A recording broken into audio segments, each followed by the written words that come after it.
we're going to review the new one from Andrew WK. His album's called You're Not Alone. Singer, songwriter, multi-instrumentalist, producer, writer, TV and radio personality. He does it all. And this is his 5th studio album.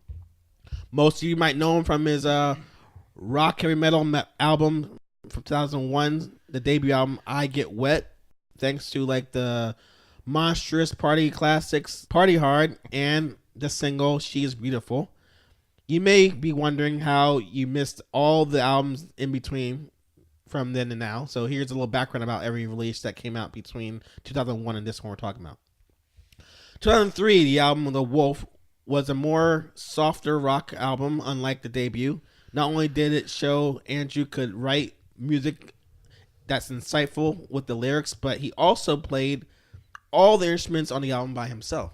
The album was successful, but not recognized as the sound on I Get Wet, so that was the problem with that. The next album he put out in 2006, Close Calls with Brick Walls, featured a traditional rock and less streaming vocals. Very polarizing reaction from critics and fans. Only released in Japan and Korea, and it was not actually released worldwide until 2010. Weird. Yeah. So he's big in Japan for some reason. Then, like Uncle Jesse. Then in 2009, the album he released, the 4th one called 55 Cadillac, was actually an instrumental new age rock album that mostly featured piano solo interpretations and improvisations. That one may have been under your radar a bit. That sounds fucking unbearable, I gotta be honest. Yeah. So in between releasing records, Andrew has written articles for like The Village Voice and AV Club, produced and done guest vocals on several artists' albums, hosted shows on MTV and VH1, and opened a nightclub in Manhattan. So this guy's been busy. Closed down a few years later. Yeah, true. Thanks for reminding us of that.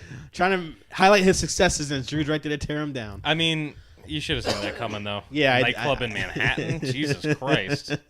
Well, it's NWK. You assume it'd be like, oh my, the line would be down Only the block. if you got like a $50 cover. Yeah.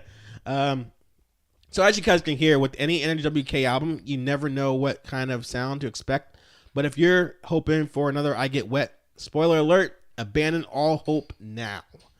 Instead, we get 13 tracks of uplifting piano-laced rock tunes that range from sonically inspired power ballads to stuff you'd expect to hear during a workout montage in the 80s movie. I'm not saying that's a bad thing, but I did have trouble rating this album because I always kept asking, is this serious or some very committed joke he's doing? That's a good question to ask. Yeah. So I'll just dive into some songs that I noticed a comparison to another sound. Songs like Music Is Worth Living For and the song The Devil on Your Side, they kind of have like this glam rock and occasional falsetto vocals you expect to hear from a band like The Darkness. Whereas like a track like Party Mindset and Total Freedom, and even the song Keep On Going, like have like a post-punk new wave vibe, which Andrew's vocals sound reminiscent of Dave Bowie. Now, did you notice that at all, especially with the song Total Freedom, that he's sounding a lot like Dave Bowie or any other artist that you picked up on? No, I felt like he sounds like himself, but kind of not powerful. And I think that was the first thing I noticed and continued to notice through the rest of the album is it is really not very thick. Like the production kind of sucks on it. Really? Yeah. Now that you read off his entire discography, I realize I'm not that familiar with him. I only really know I Get Wet. Yeah, so and I haven't ever heard that album in its entirety. That's why this review helped you guys out there, because if you're like Drew and like myself in a way, it's like you want that same thing, and that's what he tours doing mostly. But he's not doing that on this album. That was a really heavy album. Yeah. Like, not musically, but like the way it was produced. It was very thick and just dense and hard. It was kind of like a soft rock album, but it was produced really well, and his vocals were very like commanding. Yeah, exactly. And this album is just kind of very thin and kind of wispy. And I realize on this album he's not much of a singer. Well, yeah, he's more of like a talker.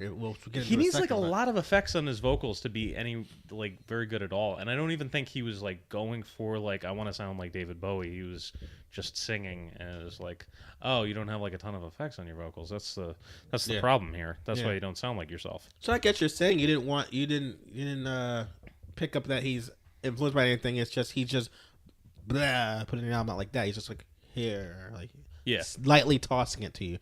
Okay, I'll say that. I think some songs on here did have kind of an old school NWK sound. Yeah, there were a couple, but not many. Yeah, the ones I can think of is the song "I Don't Know Anything." It's got like kind of a punkier hard rock tune. The song "The Party Never Dies" has a very mid-tempo pace, but very commanding vocals. I will say his vocals do seem commanding on some songs, but nowhere near on his first album. But I guess that's what some people are hoping for. I thought that song would be a good opener for a show. The Party Never Dies. I just want to say, actually, the party songs to me seems like they're not about a literal party. It's more about the metaphoric sense of like a party being living life. Because I think that you're only trying to read something into this album because they are so jarring. So you're like, well, clearly it's not a bunch of songs about partying and then a bunch of songs about not killing yourself. Because who would do that? No, I think he did that. I think that was the point. And I feel like all those songs about partying come off forced, where he's like, well, I got to put some songs about partying on here because that's what I'm known for. So right. I agree with that, but you think the song was about literally a party? Yes. It doesn't even make you want to party when you hear it. No, of course not. So I guess. Now, that gets to the point, like, which is funny, like, there's 3 tracks in this album where it's, like, spoken, like, affirmation words, like, about a minute of him talking, like, you can do it. Now, what's funny about that is I listen to this album on Spotify, and I have the Spotify version where it's, like, free, so there's ads in between songs. So it's, like, the song would end, and then it's just talking. I'm like, dude, what is this thing product even for? Like, it's just someone, you can do it, you're the best, blah, blah. And then another song, like, what was that even for? It took me, like, 3, like, interludes before I realized, like, it's part of the album. So... It's like the Super Bowl ads don't even make any sense anymore. What are they trying to sell? Yeah. Andrew WK just came on and told me to not kill myself and to live life to its fullest, and then he left. What is this for? Yeah, I didn't even realize it was him at first because it's just weird because it's just him talking. But like, did you? I think I want to honestly say I wasn't shocked after I realized it was him because Andrew WK also does like the self-help motivational speeches at different like colleges and stuff like that. So I guess it's not too surprising to put interludes like that on the album, but I won't deny that it comes off a little corny. Yeah, because I'm trying to listen to some fucking music, not trying to, live my life to its. I'm not in a seminar, goddamn! I'm listening to an album. Yeah. I didn't put on the new Tony Robbins album. I put on an Andrew WK album. I expected a little bit more than this. So you give him no slack for that at all. I think it's fine. I'm glad that I can appreciate it for what it is, but it's like just make some tunes, like, or just give up on the whole like, oh, we're gonna party thing. Yeah. It's weird.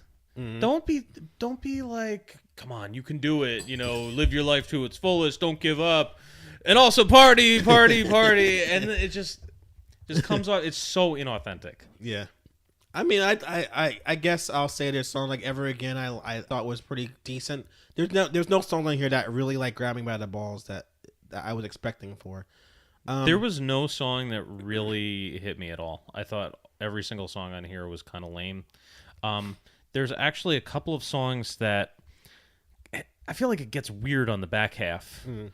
Well, first off, what was there, like 15 songs on this fucking thing? Yeah. Too many. Stop it. Well, if you took the interludes out, there would be less. Would that help? Yeah. Okay. Yeah. I don't think he's very self-aware.